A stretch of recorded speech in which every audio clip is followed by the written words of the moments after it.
Hello, everyone. Let's take a look at our summary for today and then talk about several other things going on in the world that may be impacting the situation in Ukraine. Another wave of mobilization is anticipated in Russia, just like the one they did last fall. And like last fall, I think we're going to see some protest. Back then, people asked me, well, aren't you glad that people are protesting? I would like to remind you, they're not protesting the war.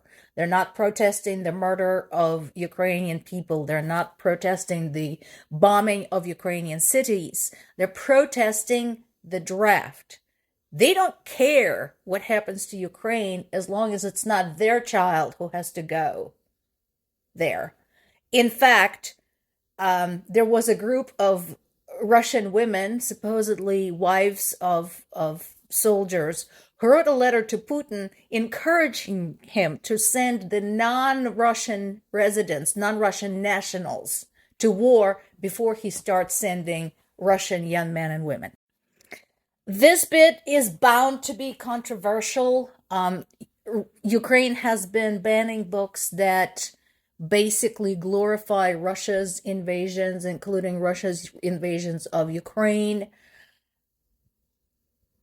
Personally, I don't like such things. My grandfather, who was a World War II veteran, had on his shelf books by Hitler, for example. He had a copy of Mein Kampf, and he believed it useful to read such things, sort of to understand the enemy.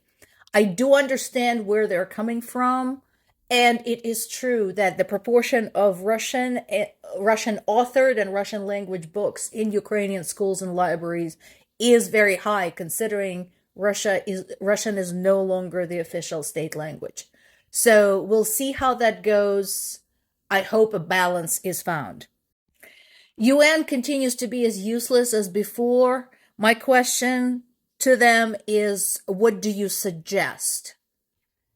It's possible Anthony Gutierrez suggests the same thing as our friend, not, and Pink Floyd founder and guitarist Roger Waters, who basically says that by supplying aid and weapons to Ukraine, Biden is a worse criminal than Putin, and that all Putin was trying to do was protect Russian people in Ukraine. It's a lie. They were getting killed too. Oh, and that Poland, who has been supporting Ukraine so vociferously, doesn't understand war. I wish we could send them both to Bakhmut. Thank you for watching.